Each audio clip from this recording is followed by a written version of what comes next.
কি দেখেছে বলো? আপনার ছাত্র আব্দুল্লাহ ইবনে ওমর দেখছে এক জায়গায় তিনি দাঁড়িয়ে আছে, দুইজন ফেরেশতার আগমন হয়েছে, আসমান থেকে একটি রশি জমিনে পড়েছে। ফেরেশতারা তাকে বলছে, যাও রশি ধরে ধরে উপরে উঠা যাও। এই স্বপ্নটুকুন দেখার পরে ইবনে ওমরের ঘুম ভেঙে গেছে। আল্লাহর রাসূল স্বপ্নটা শুইনা হাইসা দিছেন। দুইটা শব্দ আল্লাহর রাসূল বলেছেন। একটা শব্দ বইলা বলে, আব্দুল্লাহ ইবনে ওমর নি'মার রাজুল, সে আমার সাহাবীদের জামাতের ভিতরে উত্তম একজন মানুষ, তাই সে উত্তম একটা স্বপ্ন দেখেছে। দ্বিতীয় শব্দ বলেছেন, যদি আব্দুল্লাহ ইবনে ওমর তাহাজ্জুদের নামাজটা পড়তো, যদি নিয়মিতভাবে যদি সে রাতের নামাজে অভ্যস্ত হইতো, কতই না ভালো হইতো। যদি আব্দুল্লাহ ইবনে ওমর শুধু ইলম হাসিল করে নয়, তাহাজ্জুদের পাবন্দি যদি সে করত। আব্দুল্লাহ ইবনে ওমর বলেন, নবীজি স্বপ্নের তাবির করার আগ পর্যন্ত রাতের নামাজের পাবন্দি আমার ভেতরে ছিল না, নিয়মিত তাহাজ্জুদের নামাজ আমি পড়ি নাই। কিন্তু আল্লাহর রাসূলের তাবিরের পরে আর কোনোদিন আমার তাহাজ্জুদ ছুটে নাই, আর কখনো রাতের নামাজ তিনি ছাড়েন নাই। জেলখানা থেকে বের হওয়ার পর পরে হুজুর আমাকে ওই দিন পারে তো সাথে করে বাড়ি নিয়ে আসে, এমন অবস্থা, দিনের বেলার প্রোগ্রাম ছিল, এবং বলতেছিলেন তুমি হাসান জুনায়েদের সাথী, কিন্তু বাড়িতে যাও না, তোমার কি হক নাই? কিন্তু ওই কথাগুলোই ছিল নুরুজ্জামান রহমতুল্লাহি আলাইহির সাথে আমার শেষ কথা। পাশাপাশি ওনার জামাতারা এবং ওনার স্বজনদের সাথে আমার আরও কিছু আত্মিক সম্পর্ক, ভালোবাসার সম্পর্ক জড়িয়ে আছে।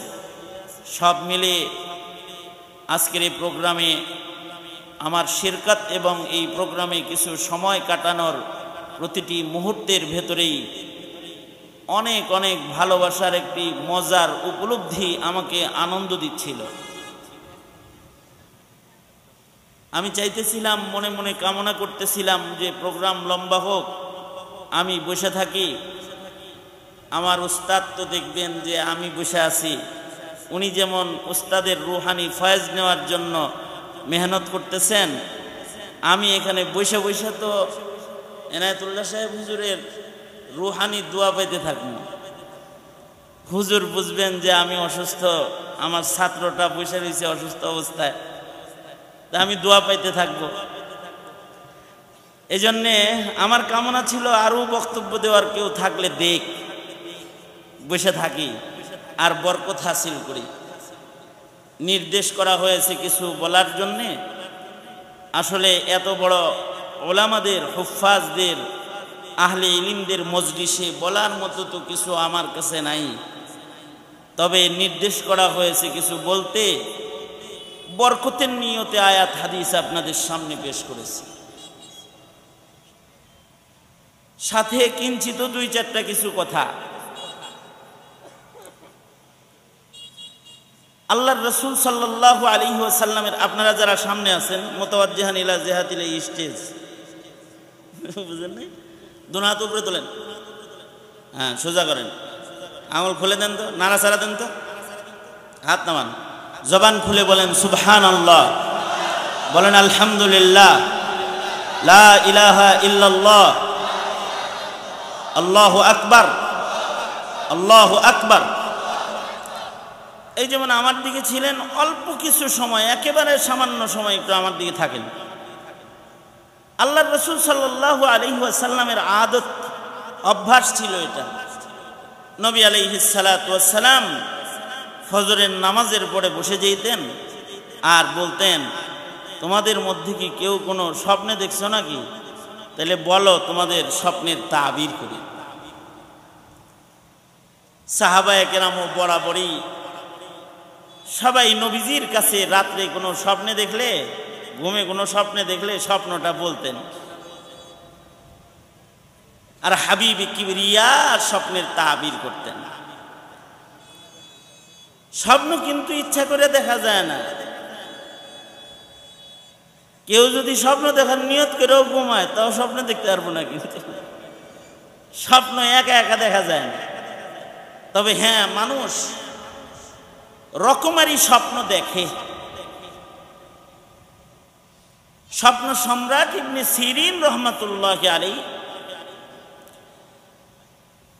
তিনি বলতেন, স্বপ্ন তিন প্রকার দেখে মানুষ।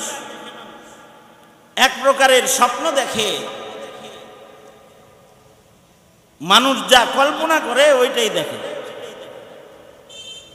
দিনে একটা জিনিস কল্পনা করছে, রাত্রে ঘুমাইছে তো স্বপ্নে এটা দেখছে। সারাদিন ভোট চাইছে, রাত্রে দেখে পাস করছে, লাভ দিছে, পরে দেখে ঘরে খালি বিবি আছে আর কেউ নাই। আবার কিছু কিছু স্বপ্ন আছে ওয়াসওয়ায়ে শয়তানি, শয়তান দেখায়। শয়তানে মানুষদেরকে ওয়াসওয়াসা দিয়ে কিছু স্বপ্ন দেখায়, ভীতির স্বপ্ন, খারাপ স্বপ্ন, বিভিন্ন স্বপ্ন দেখে। কিন্তু কিছু কিছু স্বপ্ন আছে ইলকায়ে রহমানি, আল্লাহ দেখায় ভালো স্বপ্ন, এগুলোর তাবির হয়, এগুলো বাস্তবায়নও হয়। স্বপ্নগুলো নির্বাচিত স্বপ্ন, এগুলো বাস্তবায়িত হয়ে যায়, এমনও স্বপ্ন আছে। যেমন আল্লাহর রাসূল সাল্লাল্লাহু আলাইহি ওয়াসাল্লাম স্বপ্নে দেখেছেন, তো এই স্বপ্নকে আল্লাহ তাআলা বাস্তবায়ন করবেন তাড়াতাড়ি। স্বপ্নে দেখছেন রাত্রে, দিনের বেলায় আবার স্বপ্ন বাস্তবায়নের ওয়াদা আল্লাহ তাআলা আয়াতে কোরআনের মাধ্যমে নবীকে দান করেছেন। অবশ্য নবীদের স্বপ্নগুলো ওহীর প্রকারের ভেতরে এটিও একটি ওহীর প্রকার। নবীরা যদি কোনো স্বপ্ন দেখে তাহলে স্বপ্নটা ওহী হয়। যেমন ইব্রাহিম আলাইহিস সালাতু ওয়াস সালাম স্বপ্নে দেখেছেন, স্বপ্নটা ওহী। সন্তানকে বলতেছেন, সন্তান ইন্নী আরা ফিল মানাম আন্নী আযবাহু, এই সন্তান আমি স্বপ্নে দেখেছি যে তোমাকে আল্লাহর রাহে আমি জবাই করতেছি। ইসমাঈল আলাইহিস সালাতু ওয়াস সালাম নবী, বাচ্চা হইলে কি হবে তিনি শুনেই বুঝে ফেলেছেন এটা প্রত্যাদেশ ছাড়া আর কিছু না। তিনি বললেন, ইয়া আবাতি ফাল মা তুকমার সাতাজিদুনি ইনশাআল্লাহু মিনাস সাবিরিন। ও আব্বা, আপনি স্বপ্ন যুগে যে আদেশ পেয়েছেন এটাকে আপনি বাস্তবায়ন করুন, আমাকে ধৈর্যশীল পাবেন। আল্লাহর রাসূল সাল্লাল্লাহু আলাইহি ওয়াসাল্লামের স্বপ্ন তো আলিশান স্বপ্ন, সব ওহীর ভেতরে শ্রেষ্ঠ ওহী নবীজির স্বপ্নগুলো। সব স্বপ্ন দেখায় দেখায় আল্লাহ তাআলা আবার স্বপ্ন বাস্তবায়নের ওয়াদা কোরআনেও করে ফেলছেন। এই যা দেখাইছি তাড়াতাড়ি বাস্তবায়ন হইব। লাকাদ সাদাকাল্লাহুর রাসূল লাকাদ সাদাকাল্লাহু রাসূলাহুর রুইয়া বিল হাক্কি লাতাদখুলুন্নাল মাসজিদাল হারাম লাতাদখুলুন্নাল মাসজিদাল হারাম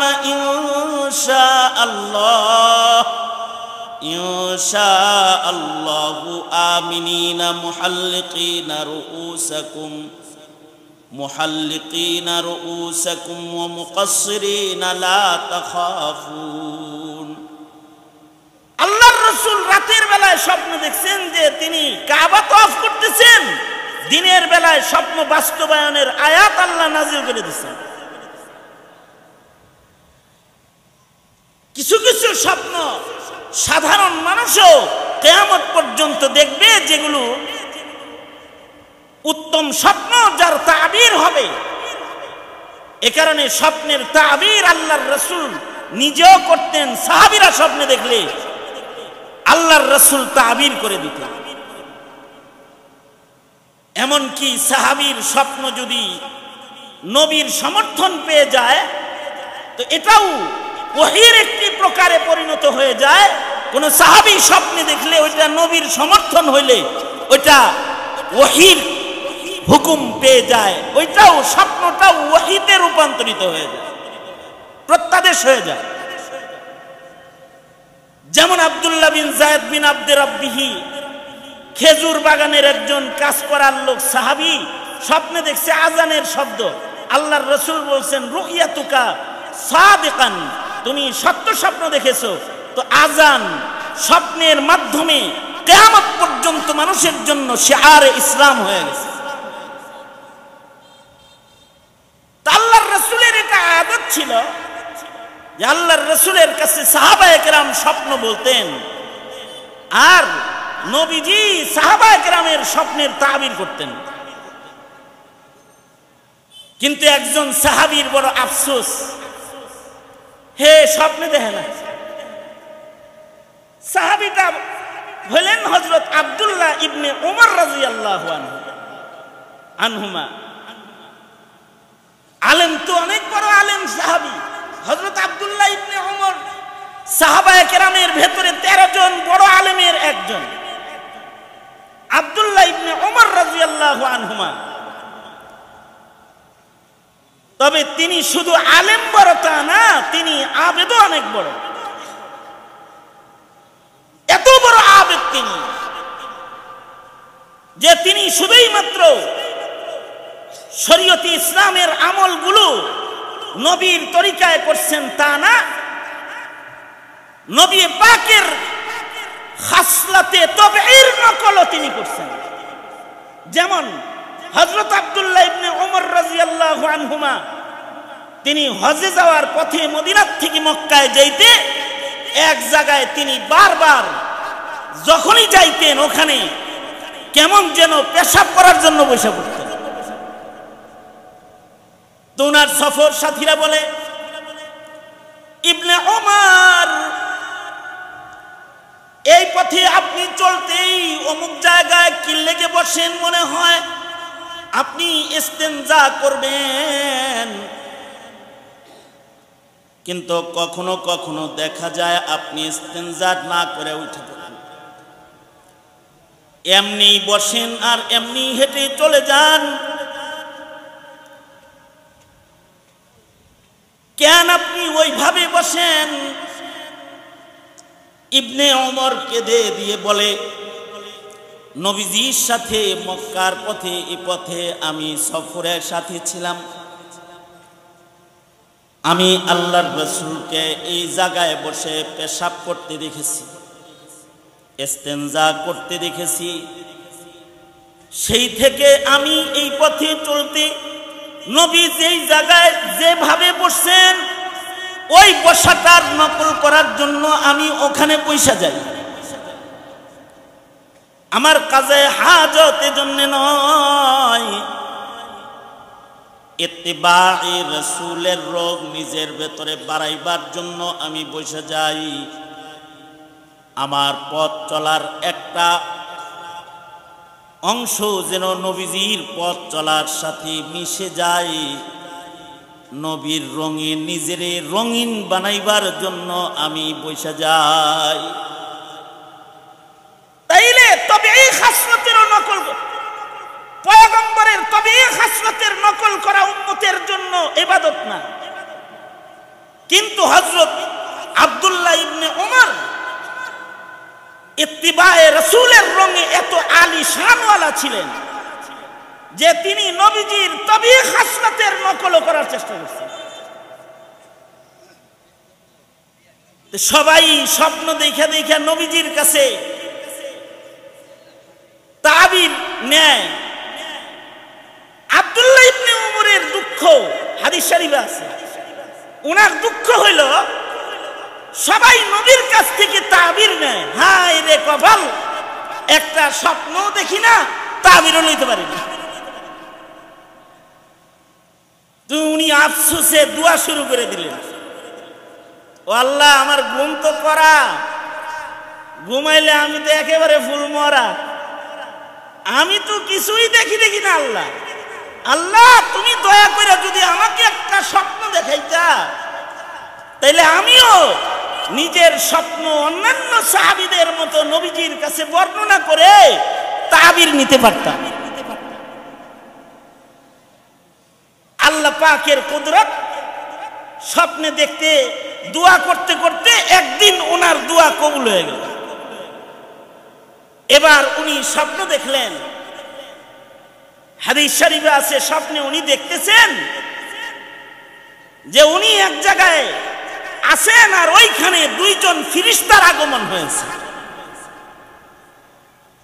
আকাশ থেকে একটি রশি জমিন বরাবর পড়েছে আর ফিরিস্তারা ওনাকে বলতেছে ধরো, এটা ধরো, ধৈর্য উপরের দিকে উঠতে থাকো। আর ওনার স্বপ্ন ভেঙে গেছে, ঘুম ভেঙে গেছে। কিন্তু হাদিস শরীফে আছে এই স্বপ্ন ইবনে ওমরের সাহস হইতেছে না আল্লাহর রাসূলের কাছে বলবে। নবীজি তো উস্তাদ, নবীর খাস ছাত্রদের 13 জনের একজন, নবীজির কাছে নিজের এই স্বপ্ন বলবে, এই হিম্মত ওনার নাই। ছাত্ররা উস্তাদরে ভয় পায় বেশি। যেমন হযরত উমর স্বপ্নে দেখছে ঠিকই, কিন্তু উস্তাদের কাছে যায় স্বপ্ন বলার সাহস নেই।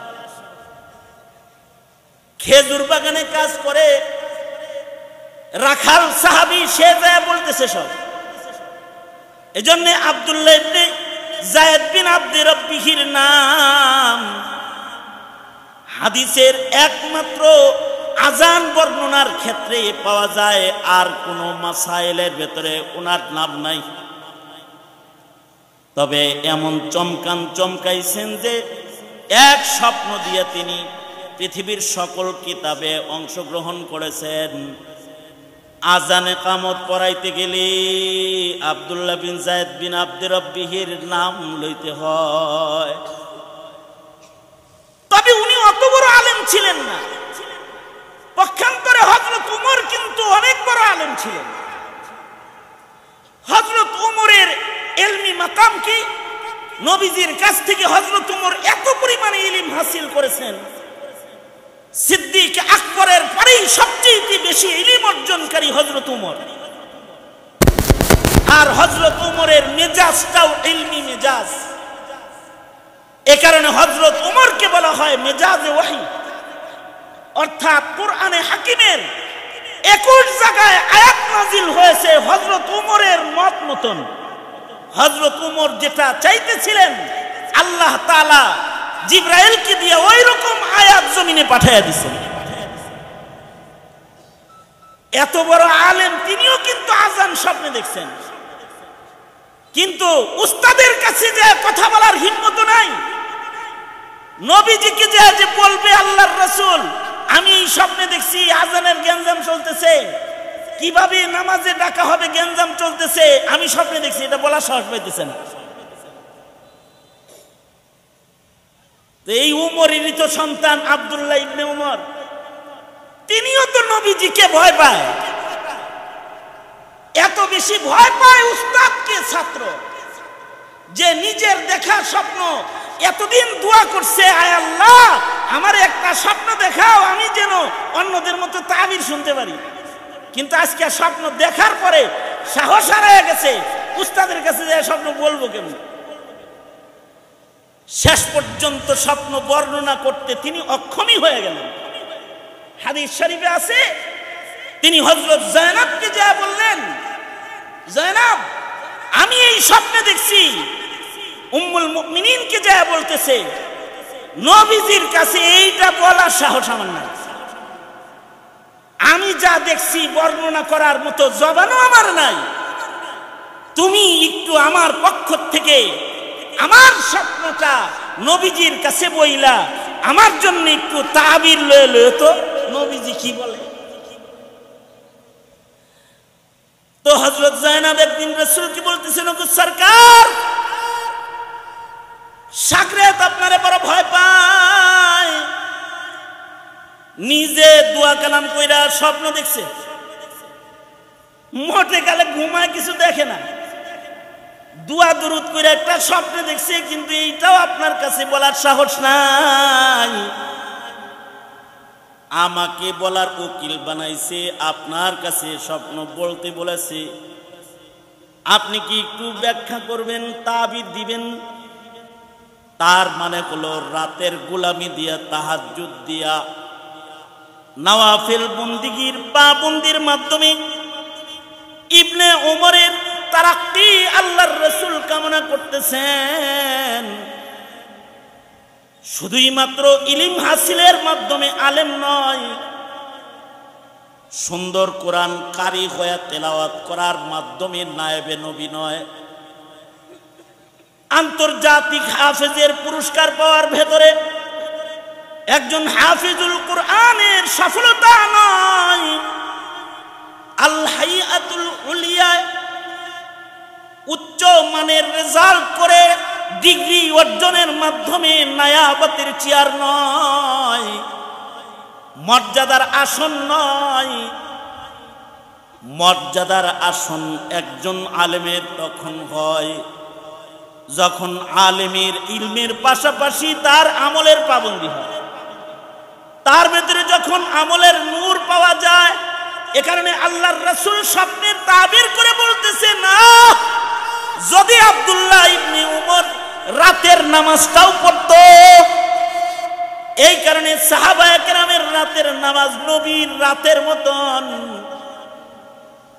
খোদার কসম করে বলতে পারি, মাদারিসে কওমিয়ার ছাত্ররা, আলেমরা তাদের রাত উলামায়ে হিন্দের রাতের মতন, আর উলামায়ে হিন্দের এক একটা রাত সাহাবায়ে কেরামের রাতের মতন। নেট জগতে রাত কাটায়া নিজের রাতের সময় নষ্ট করা নয়, কম্পিউটারের সামনে বসে রাত কাটায়া পাপের জগতে রাত কাটানো নয়। খোদার কসম, নুরুজ্জামান রহমাতুল্লাহ আলাইহির আজকের যে শান, মহজ একজন হাফেজে কোরআনের এ শান নয়, এ শান আকাবির হিসেবে রাতের গোলামির শান। তারা যেমন আলেম ছিলেন তেমন বা আমল ছিলেন।